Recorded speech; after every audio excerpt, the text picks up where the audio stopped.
Espionnage volontaire dans tous les domaines. Le contrat de licence d'une télé intelligente indique ce qui suit.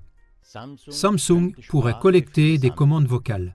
Veuillez noter que vos paroles, vos informations personnelles ou d'autres informations sensibles feront partie des données qui seront collectées et transmises à un tiers. Cette note rappelle le livre d'Orwell, 1984. Là, dans les appartements, il y a des téléviseurs qui peuvent enregistrer tous les sons. Dans le livre, c'est alors la police de la pensée qui évalue cette surveillance et prend des mesures. Et aujourd'hui, au moins toutes les commandes vocales vers les appareils techniques sont enregistrées et transmises à différents serveurs. Ceci s'applique aux consoles de jeux, aux smartphones, aux haut-parleurs intelligents, aux téléviseurs intelligents et à tous les autres systèmes à commande vocale dans les appareils ménagers, les voitures et l'électronique grand public.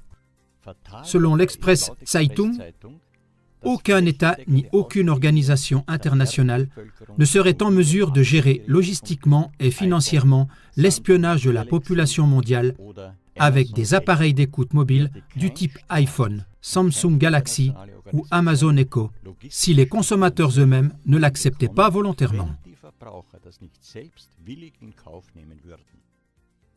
Nous sommes tous visibles en permanence, c'est-à-dire contrôlables, mais nous ne voyons pas ceux qui nous voient.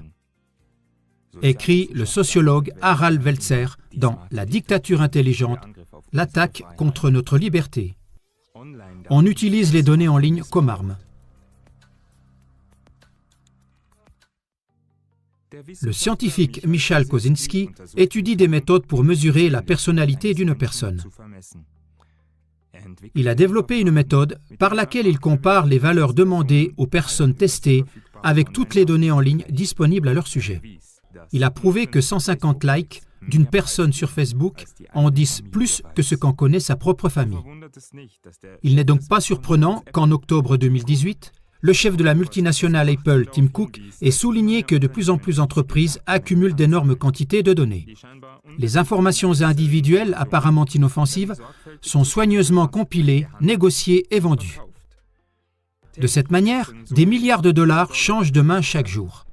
Face à cette problématique, il met en garde contre la croissance d'un complexe industriel piloté par les données et explique « Nos propres informations, depuis notre vie quotidienne jusqu'à des choses extrêmement privées, sont utilisées avec une efficacité militaire comme arme contre nous-mêmes. »